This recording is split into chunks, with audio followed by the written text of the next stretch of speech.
All right, I want to talk to you about some major changes that we're making to the way we do our journalism, or maybe more so where we're doing our journalism, or perhaps a combination of both. So, as you probably know, this YouTube channel has been devoted until about a month ago for the prior 3 years to publishing segments that were part of our live nightly program on Rumble called System Update. And that was a program that we launched in the end of 2022. In December of 2022, we agreed to do it for 3 years with Rumble. It was essentially a show every Monday through Friday, starting at 7 p.m. Eastern. And a lot of friends of mine who have done shows like this, whether for television or cable or for the internet, said to me, look, you're probably really underestimating the amount of intensity and time, how consuming and even sometimes draining it is to prepare a show every single night that you have to produce and host and really be on for. It's going to probably consume all your time. You're not going to be able to do much of anything else. And I thought to myself, oh, I'm sure that's true for you, but in a little bit of arrogance, thought I'll be able to do a lot of other things. And as it turned out, I loved doing that system update show. It was the first time I had done a video program before, and part of why I wanted to do it was I like to keep challenges always new and fresh so that you stay engaged, don't ever feel complacent or just like things are too easy and you don't need to stay motivated. But also I know that there are a lot of people these days who prefer to consume news and political analysis not through the written text or through written articles, especially long written articles, but through videos. So it was a way of both trying something different and also reaching a new audience or presenting longtime readers and my audience for a long time with a new way of kind of communicating and reporting. And it was extremely fulfilling, very gratifying. Got to do a lot of things that I really love doing. Obviously, over 3 years, you figure out better ways to do things. But it definitely was true that it wasn't so much that it was draining per se. It was really that it did, in fact, as a lot of people predicted it would, that I kind of dismissed and ignored. It did prevent me from doing a lot of other things that have long kind of been the bedrock of my journalism, the thing that I like to do most, particularly long investigations, long form writing, as well as just a lot of evidence and graphic-based analysis that you can include in long articles, especially in online writing. And I really miss doing that. I miss being able to write longer essays and the like. And so as we were coming up on 3 years, I decided, talking with my team, that it would be best to kind of wrap up that show as a live nightly event that was every single Monday to Friday at 7 p.m., more or less, always kind of hanging over my head, something that we had to start earlier in the day to prepare, to think about. And then it really did prevent me from doing a lot of other things that I wanted to be doing. And so on that show, on Friday night, last Friday night, we made the announcement. And if you want to see the full show, you can see it on Rumble there. You see it on Rumble. We were announcing major changes to the show and to our journalistic platform. So I kind of spent about 40 minutes explaining the trajectory of what we've done. I won't do that here. But I do want to say that what we're doing instead is we are moving back to Substack, effective today, which is Monday. We just launched our new Substack site, and you can see the Substack page here. You just look up Glenn Greenwald Substack and you'll find it easily. You also have the link underneath this video. And essentially, as some of you might recall, when I was doing the Snowden reporting in 2013, we had the opportunity to create, myself and Laura Poitras and Jeremy Scahill, a new media outlet called The Intercept. And the purpose of that was to do purely nonpartisan adversarial reporting, especially against the U.S. security state. And unfortunately, as we kind of entered the Trump era, it started to become more and more partisan, as so many of our institutions and media and elsewhere became. And by the 2020 election, most of the editors at that media outlet that I had co-founded and that was built in large part of my name and work had become utterly devoted to what I thought was the opposite of our mission. They were determined to ensure that they did nothing to jeopardize the election of Joe Biden, probably more importantly, the defeat of Donald Trump. And in their minds, that meant basically preventing me from publishing an article that I wanted to publish, reporting on some of the contents of the Hunter Biden archive about Joe Biden's activities in Ukraine and China, as well as the kind of obviously propagandistic and false claim that the Hunter Biden laptop was Russian disinformation, which was being reported by almost every major media outlet, including The Intercept, based on nothing other than CIA and FBI anonymous claims, which of course turned out to be untrue.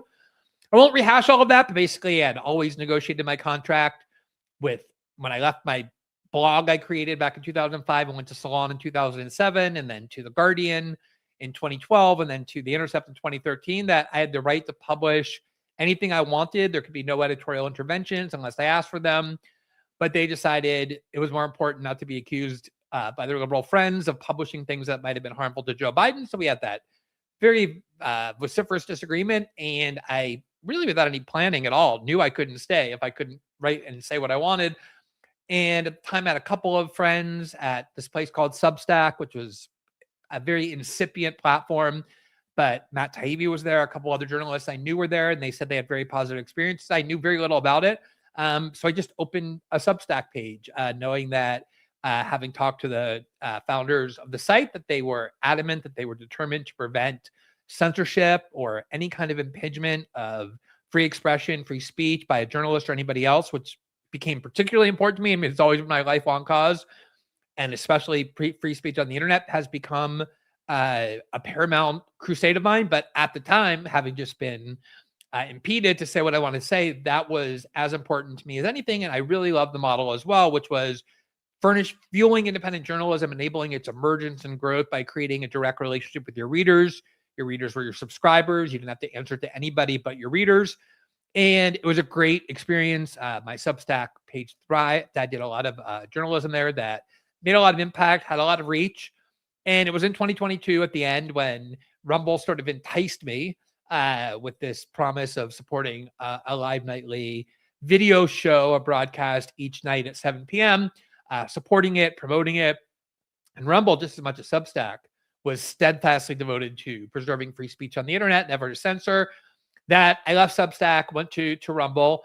And as I said, I've been there for 3 years. That's what this YouTube program has, until about a month ago when we started producing original content just for YouTube. That's what it has been devoted to.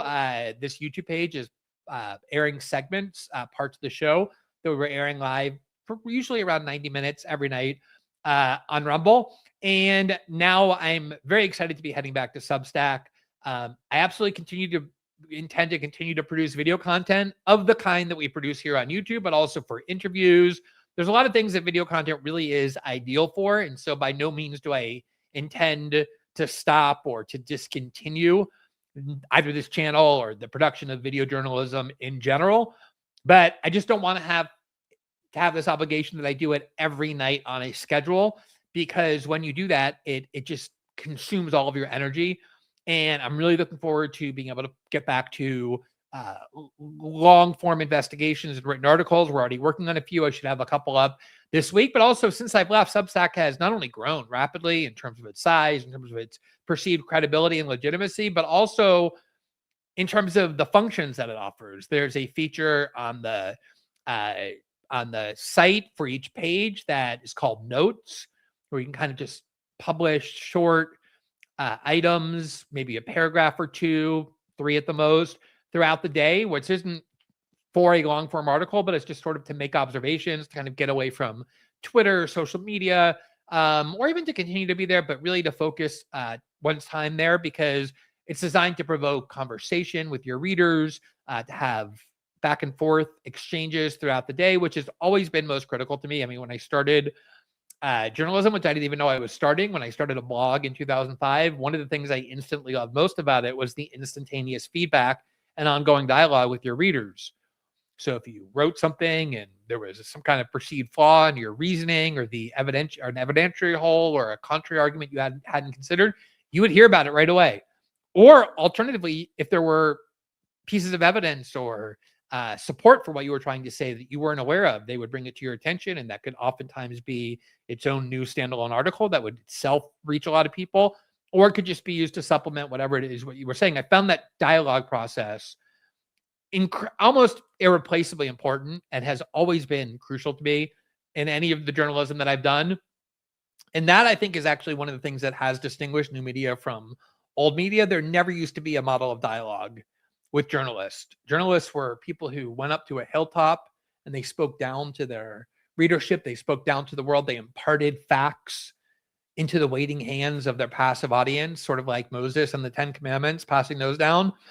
And the most that readers could ever hope to be heard in terms of responding to the journalists was when they would write a letter to the editor, and it would kind of be laughed at and thrown away and maybe published, but nobody would ever care. It would be on a page that no one paid any attention to. And it was just a one-way conversation, a monologue between journalists and their audience and the world that they were often impacting. And I think that is one of the most corrupting ways to do journalism. So in everything I've always done, including at Update, including using social media, the comment section of various articles, I've always thought this interactivity was crucial. Substack now enables it even more. And instead of just kind of posting tweets, I can instead go to where my audience is, where my readers are, and interact there as well, in a way that builds community, which we've always built, but to engage the community even more. And then on top of that, Substack still has, or now has, really advanced technology for hosting video content, for hosting podcast, all of which we intend to use. I don't know if I'll end up doing more work or less work, as I kind of talked about it. I might be that I end up doing more.